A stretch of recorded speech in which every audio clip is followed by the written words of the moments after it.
Инфраструктура США под серией ударов. Иран перешел в новую фазу войны. Большие потери, срочное обращение Тегерана. Новая страна готова дать бой. Официальное решение.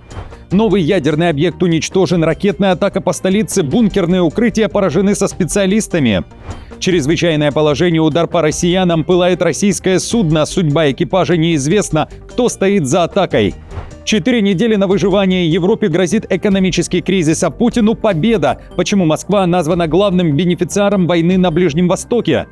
Срыв совещания, удары по элите. Казахстан готов принять тысячи иранских беженцев. Эстония обвинила Россию во вторжении. НАТО ищет шпионов с сознанием русского. ЕС бьет по Киеву. В Украине скандал из-за заявления о наступлении армии РФ на Днепр. Об этом и не только. Досмотрите.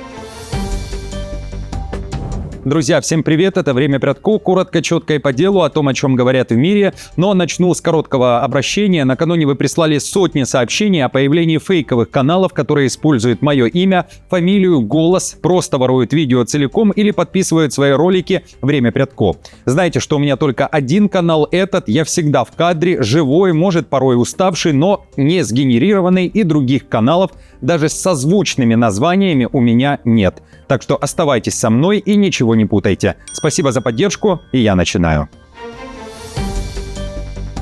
У Европы 4 недели на выживание. Союзу грозит страшный экономический кризис. Если операция на Ближнем Востоке затянется и продлится дольше заявленных Трампом 4 недель, то хрупкое восстановление еврозоны может рухнуть. Об этом сообщает Bloomberg, ссылаясь на ведущих экономистов. Инфляция, которую Европейский Центробанк сдерживал с трудом, рискует вспыхнуть снова. Зависимость ЕС от ближневосточной нефти и газа делает его самой уязвимой крупной экономикой, предупреждают эксперты рынка. Нефть Brent уже пробила отметку $80 за баррель. В немецком Berenberg банке отмечают этот всплеск краткосрочный и заявляют, Трамп постарается не допустить долгого скачка цен. Ведь американские избиратели уже обвиняли его в дорогой жизни. Ключевая точка риска – Ормузский пролив, через который проходит 5-я часть мировой морской нефти и газа. Ирану также невыгодна эскалация. Китай, зависящий от этого маршрута, будет давить на Тегеран, пишет издание.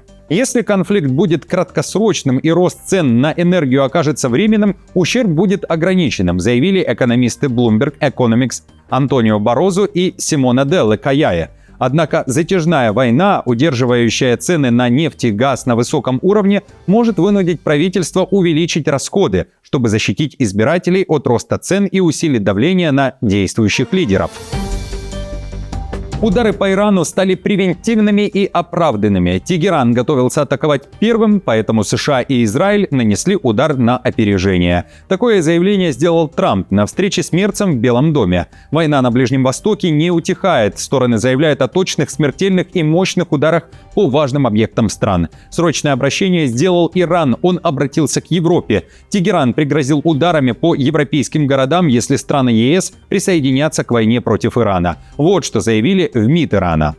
Это будет актом войны. Любое подобное действие против Ирана будет рассматриваться как соучастие с агрессорами. Это будет расценено как акт войны против Ирана. Оборонительный – это синоним наступательного. В этом нет смысла. Они хотят лишить Иран способностей и возможности дать отпор агрессорам. Под ударом и объекты США, на этот раз не базы. Тегеран бьет по посольствам и консульствам. В ночь на 4 марта дроны влетели в консульство США в Дубае. Арабские Эмираты уже заявили, готовы вступить в войну и начать проведение военных действий против Ирана в ответ на ракетные и беспилотные атаки, сообщает Axios со ссылкой на свои источники. В материале говорится, что ОАЭ никак не участвовали в войне, но при этом подверглись сотням ударов. А в Саудовской Аравии прямое попадание по резидентуре ЦРУ в посольстве США. Вашингтон-Пост пишет, это символическая победа Ирана, ведь поражена разведывательная база штатов. ЦРУ от комментариев воздержались. Израиль при этом бомбит важные объекты Ирана. Удар по Куму – одна из главных тем. Цахал атаковал здание Ассамблеи экспертов во время выборов преемника Хаменеи. Точечный удар ВВС был нанесен по ключевому Конституционному институту Исламской Республики, пишет пресса. Удар был нанесен именно в момент голосования или подсчета голосов. Цель – уничтожить здание и сорвать процесс избрания преемника. Вот что о событии сообщает любимый канал Трампа Fox News. Эта структура создана для предотвращения вакуума власти, однако заявление Трампа о гибели нескольких потенциальных преемников усилило неопределенность относительно того, остается ли у духовного истеблишмента четкий и жизнеспособный путь вперед. Израильские официальные лица заявили, что в ходе недавних ударов были ликвидированы высокопоставленные фигуры, однако Иран не опубликовал полный список потерь среди духовенства или возможных преемников. Иранские СМИ утверждают, что здание было пустым во время ударов, а израильский 12-й канал сообщил, что в здании Ассамблеи экспертов находилась лишь ограниченная группа экспертов, которая отвечала за подсчет голосов. Трамп при этом считает, что цели поражены, и скоро американцы не будут даже знать, кого выбирает Тегеран, ведь так много ключевых личностей уже убито, уверяет президент США. Он также дал понять, никаких переговоров не будет, слишком поздно.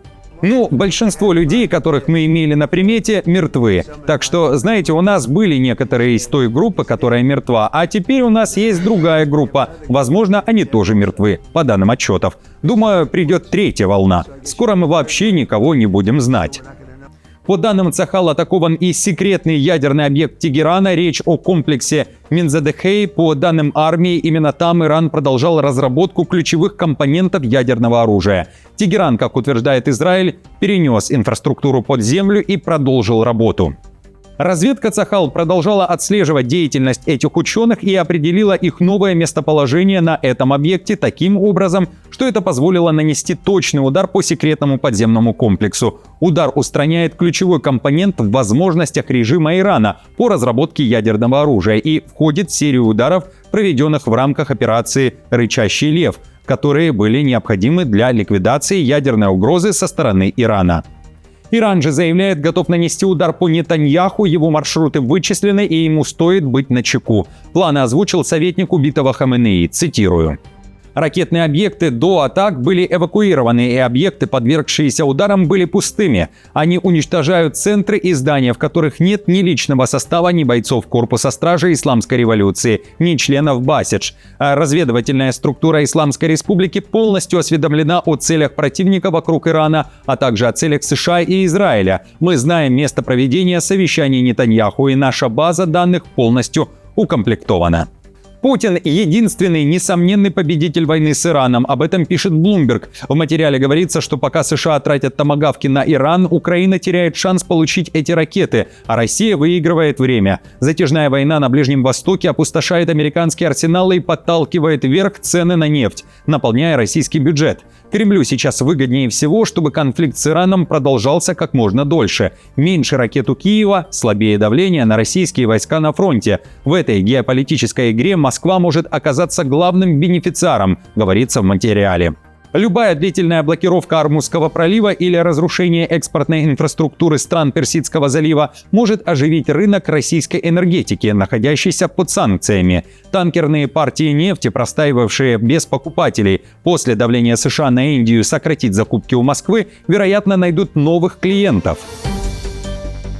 Казахстан готовится к волне беженцев из Ирана. В МИД страны заявили, после начала конфликта официальных обращений от этнических казахов, проживающих в Иране или других странах Ближнего Востока, не поступало. Издание Тенгри Ньюс со ссылкой на слова замминистра иностранных дел Алибека Бакаева пишет: речь идет прежде всего о гражданах Ирана, вне зависимости от их национальности. Казахстан придерживается политики невмешательства, но если люди обратятся, их обращения будут рассматриваться. На вопрос, получат ли они статус беженцев, Бакаев ответил: это возможно при соответствии установленным критериям и действующим протоколам. Также в казахстанском МИДе уверили, что готовы даже к большому потоку беженцев.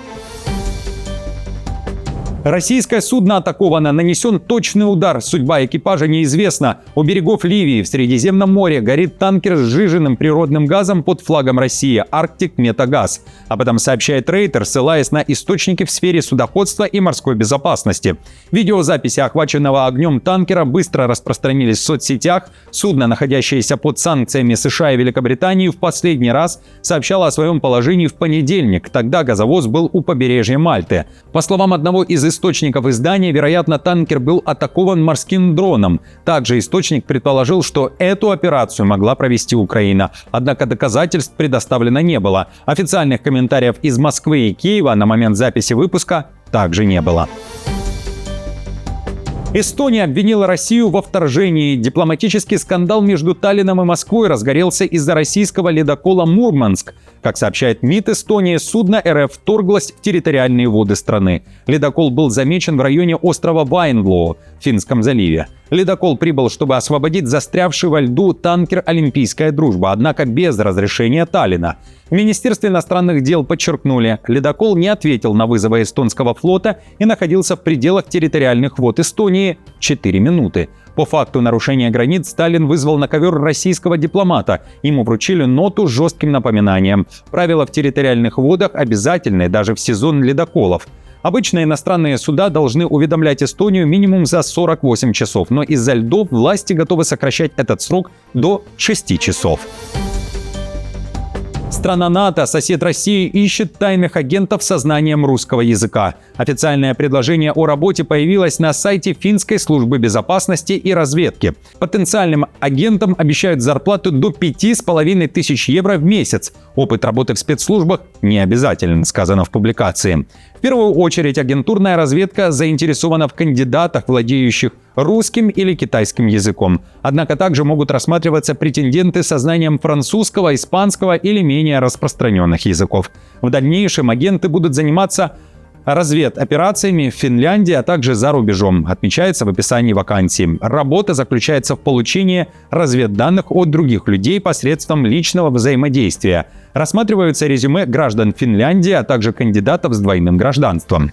Агентурная разведка требует социальных навыков, а не конкретного образования или опыта. Работа в области разведки подразумевает долгосрочную и ответственную деятельность в тени. Она подходит для обычных людей, которые открыты и легко идут на контакт, но не хотят находиться в центре внимания.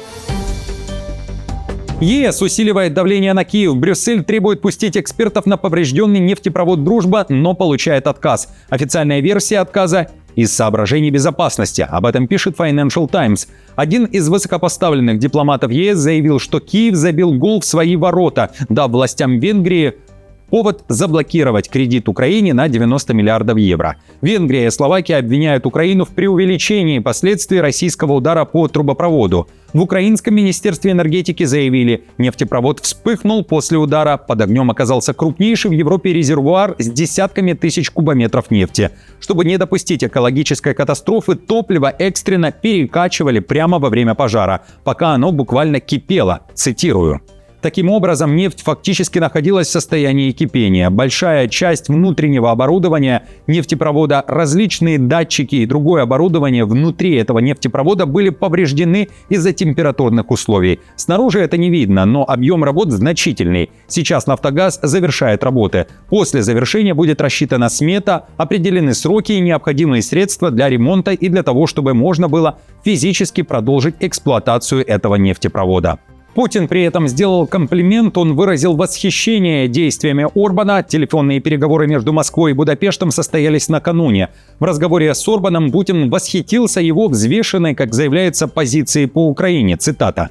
При обмене мнениями по Украине Владимир Путин отметил принципиальную позицию руководства Венгрии в поддержку политико-дипломатического урегулирования конфликта, как и в целом стремление проводить взвешенный и суверенный курс в международных делах. Брюссель нажал на тормоза. Очень маловероятно, что Украину примут в ЕС по ускоренной процедуре. Об этом пишет Рейтер со ссылкой на европейских дипломатов. Правительства, включая Францию и Германию, скептически относятся к идее ускорить процедуру. В кулуарах говорят о риске открыть ящик Пандоры. Брюссель опасается, что Киев в случае одобрения членства не продолжит начатые реформы, в частности борьбу с коррупцией. В украинском Кабмине пытаются успокоить ЕС и заявляют, что европейцы смогут мониторить и контролировать все реформы, необходимые для вступления в Союз. В Евросоюзе отвечают осторожно. Идею так называемого обратного расширения, при котором страну принимают до полного выполнения критериев, дипломаты фактически хоронят. Урсула фон дер Ляйен уже дала понять, конкретные даты не могут быть озвучены, даже несмотря на похвалу украинским реформам во время войны. Концепция обратного расширения мертва, сказал один из дипломатов ЕС. Также нет поддержки предоставлению конкретной даты вступления. Один из западноевропейских чиновников заявил, Украина просто не готова и в стране процветает коррупция.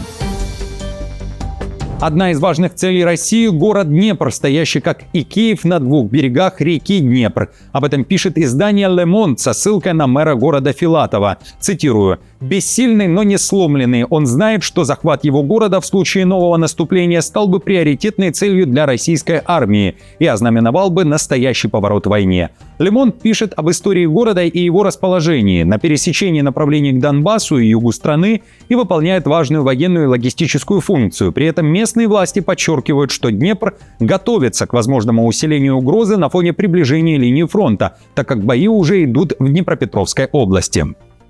Мы знали, что это произойдет, но это неприятно. Для Москвы это символическая веха. При нынешних темпах продвижения российская армия все еще далека от Днепра, но каждый осознает, насколько этот промышленный город является лакомой целью. Эта часть статьи уже вызвала резонанс в Украине. Сам Филатов заявил, что он не называл собственный город новой целью России, несмотря на материал «Le Monde».